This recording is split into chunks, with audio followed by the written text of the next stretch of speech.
하나 팁을 드린다고 하면요. 네네. 저는 요즘의 가격 하락세가 무섭긴 하죠. 네네. 근데 이것도 마주보고 언제 가격이냐가 중요한 것 같아요. 네, 그렇죠. 혹시 요즘의 가격대가 네. 몇 년도 가격인지 보신 적 있으세요?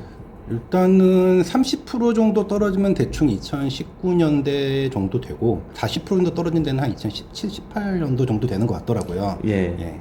맞아요. 한 25%에서 30%가 2020년도 네. 상반기고 네. 30% 이상 빠진 게 19년도 말. 아, 예. 그 40% 가까운 게 19년도 초 이렇게 18년도 맞다긴 네네. 해요. 정확하게 알고 계시고 제가 이걸 판단을 왜 드리냐고 하면 결국은 하나 보여드릴게요. 그 레미안 자리를 볼게요. 네. 7억대 찍혔던 이 아파트 가격이 네. 언제 가격이냐? 18년도 9.13 대책 네. 이후에 떨어지고 나서 그 18년도 직전 네네. 가격이거나 아니면 19년도 어느 정도 올라온 가격, 네네. 하반기 가격. 네. 그래서 저는 이 수준이면 매수 고민 한번 해볼까라고 생각이 들 것 같아요. 아, 네. 네, 레미안 자리 한번 봐야 되잖아요. 방금 거는 이제 지표를 본 거고 네네. 현재 호가가 만약에 6억 선 나오면 너무 싼 거고 7억 선 후반이거나 8억 선 넘어가면 그게 하방이었다 일단은 판단이 되는 건데 일단은 34평이 9억 2천은 최저가긴 해요. 네네. 근데 레미안 자이와 친구가 항상 얘잖아요. 네, 그렇죠. 그러잖아요 이제. 얘 그럼 최저가를 봐야 되잖아요. 네네. 내가 없으면 친구 봐야지. 친구를 보면서 나의 인성을 9억 5천이 최저가고 네네. 그 다음에 실은 비교를 많이 하진 않지만 이 뒤에 있는 이편은. 이편한 세상하고 이제 그쵸 트레이즘하고 같이 보면 얘도 이제 9억은 깨지겠죠 거래가 되려면. 그래서 아까 7억대 레미안 자이는 좀 많이 급했던 가격이 아닌가 싶은 생각이 이거 보면서 드네요. 네네. 또 10억이 최저가. 이렇게 판단하면 아까 7억대 가격은 정말 19년도 가격이 맞고 네네. 그래서 여기 청약을 안 한다? 그럼 서울에서도 19년도 상반기 가격일 때는 네네. 싸구나 한번 찾아볼까? 이렇게 생각을 하는 거예요. 그 다음 하나만 더 볼게요. 왜냐면 광명의 신축이냐 아니면 이제 실제로 자녀가 초등학교 이상이신 분들은 네네. 귀인초 귀인중 많이 보잖아요. 평촌. 그래서 얘 가격이 특히 구축은 막 크게 막 떨어진 가격들이 네네. 많이 안 지켜요. 신축이 비과세나 일반과세 때문에 많이 파시는 경우가 네네. 많은데 2층이 9억에 최근에 팔린 게 있었고요. 네네. 근데 일단 이 9억의 2층 가격은 네네.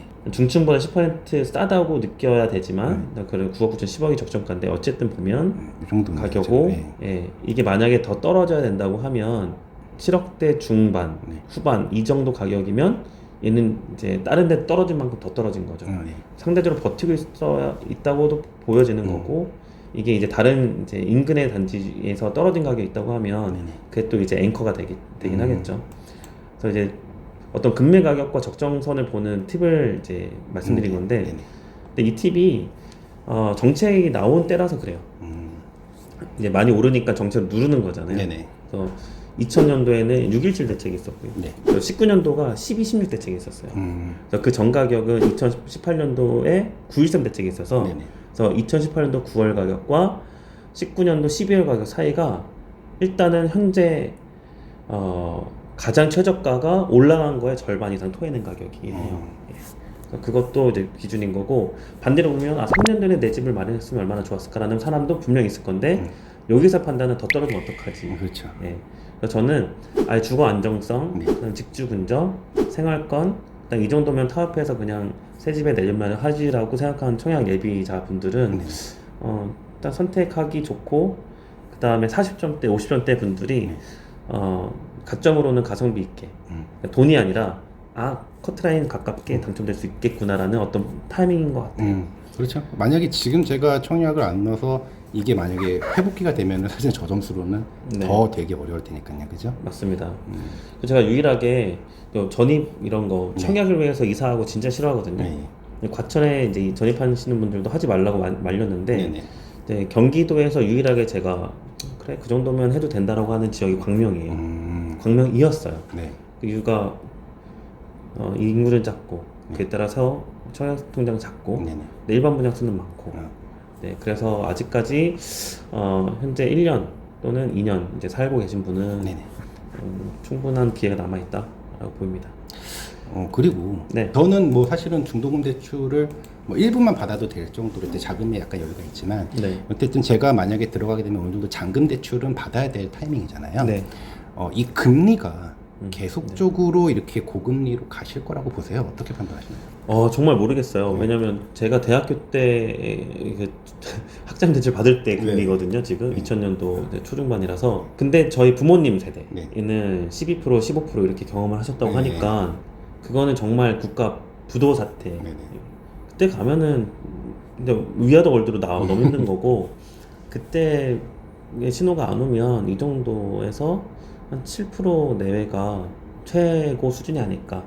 그러면은 이제 요번 이제 코로나 시국은 저도 이제 아무래도 사업을 무역을 하다 보니까 이 금리나 환율에 조금 예민한 편이긴 한데 이 코로나 시국에 유례 없는 이제 저금리와 그런 이제 상황에서 사실은 예전 같으면 5%라는 금리가 아주 높은 금리는 아닐 수도 있잖아요. 금리 세대를 배제하더라도 2000년대 초반만 해도 그런 금리는 있었으니까요. 근데 이게 상대적으로 너무 빠르게 올라서 지금 이게 고금리 또는 이 저금리에서 너무 이제 레버리지를 많이 일으켜서 그게 이자 부분으로 데려오는데 저는 이제 어쨌든 제가 만약에 청약이 당첨된다 하면은 약 2년 후에 입주 시점에서 그 대출을 일정 부분 받아야 될 건데 저는 하나 고민되는 게 만약에 어느 정도 금리가 좀 떨어진다 싶으면 제가 갖고 있는 돈을 일정 부분만 투자를 더 넣어놓고 레버리지를 확대를 하고 이거를 이제 다른 쪽에 투자를 할까도 생각을 해보고 있고 그게 아니고 계속 고금리 유지로 간다면 일단 갖고 있는 돈을 다 이제 주택에다가 넣어놓고 레버리지를 최대한 줄이려고 하는데 어쨌든 저한테 2년이나 시간이 있긴 하지만 그 안에 금리가 내려갈 수도 있다고 보시나요? 저는 충분히 내려갈 수 있다는 저의 희망회로고요. 대출을 워낙 많이 내고 있기 때문에 그리고 2%대부터 제가 가정한 게 6%는 버틸 수 있겠고 7%부터는 조금 힘든데라고 판단을 했었었는데 그게 지금 와버려서 힘들어하는 거예요. 조금 힘들다. 그래서 개인적인 희망은 내려갈 수 있는 거를 제일 비춰보는 건데 근데 이렇게 급격하게 그러니까 미국과 다른 게 뭐냐면 미국은 고정금리를 사업자에서 해줘요. 그래서 리스크 관리가 되는데 우리나라는 변동금리를 주로 권장하잖아요. 근데 그거와 상관없이 사실 모르겠으니까 근데 상황에서 비춰보면 제가 그렇게 하려고 마음을 먹고 있거든요. 예를 들어 금매로 내놓은 것도 팔리고 있고 이제 뭘 팔아서 이제 큰 돈이 들어오게 되면 현재 큰 이자를 감당하고 있는 대출을 막을 생각이거든요. 대출을 줄일 생각이시죠. 왜냐면 고금리라서. 그래서 2년 뒤에 이런 이미 짜고 있는 플랜을 실제로 실행하시면 되는 시기가 그때 올 것 같아요. 고금리면 오케이 내 자금 그냥 레버리지 투자 안 하고 다 넣을래. 근데 금리가 한 4%대로 떨어졌어요. 그럼 저는 풀 대출 할 것 같아요 다시. 너무 상황이 오히려 1, 2년 전에 뭔가 매수나 청약을 하셔서 입주를 목전에 앞둔 분보다 조금 더 나은 상황이지 않을까. 물론 그동안 1, 2년간에는 올라가는 거 보고 속이 많이 쓰셨겠지만 오히려 그 상황이 전화위복이 되었다. 근데 제가 뭐 상대에 맞게 이제 상담 좋게 말씀하는 거 아니냐라고 이제 보시는 분들은 그럴 수 있지만 실제로 힘든 상황은 저도 겪고 있는 거고 그러니까 누구나 그 상황에 맞춰서 결정하는 거기 때문에 저는 그냥 좋게 봐주셨으면 좋겠습니다. 알겠습니다. 또 질문 있으실까요? 일단은 말씀드린 대로 일단은 사실은 오기 전까지 어제까지만 해도 이 청약을 넣느냐 아니면 구축이 떨어지는 내년에 잡느냐를 사실 5대5로 생각을 했는데 지금 일단은 와서 이제 얘기하시는 거 보면 9대1 정도 일단은 뭐가 되든 59 타입은 청약을 넣어야겠다고 생각을 하고 있어요. 일단은 이왕 이제 마음을 이렇게 먹은 이상 일단 당첨이 됐으면 좋겠네요. 모집료가 나오면은 다시 한번 좋은 자문을 좀 부탁드리겠습니다. 모집보고 나오면 다시 한번 또 민감하게 보시죠.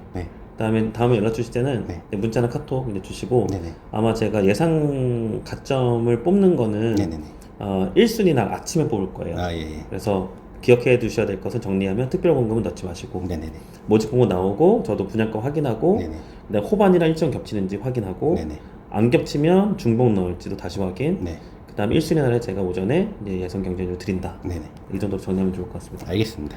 아주 깔끔하신데요. 아닙니다. 이게 너무 마음에 들었어요. 역시 마음이 너무 싱숭생숭하더라고요. 요즘 같은 차라리 작년 같이 집값이 올랐을 때면은 아무 생각 없이 그냥 이 정도는 싼데 하고 넣었을 텐데 이렇게 집값이 떨어질 거라고는 솔직히 정말 생각을 못했거든요. 맞아요. 그러니까 와 이렇게 떨어졌으니 예를 들어 12억만 13억만 버티고 있어도 싸다 그냥 받을 텐데 오히려 이게 더 면밀하게 리스크 관리에 대한 어떤 더 세심한 플랜을 세울 수 있게 된 것 같아요.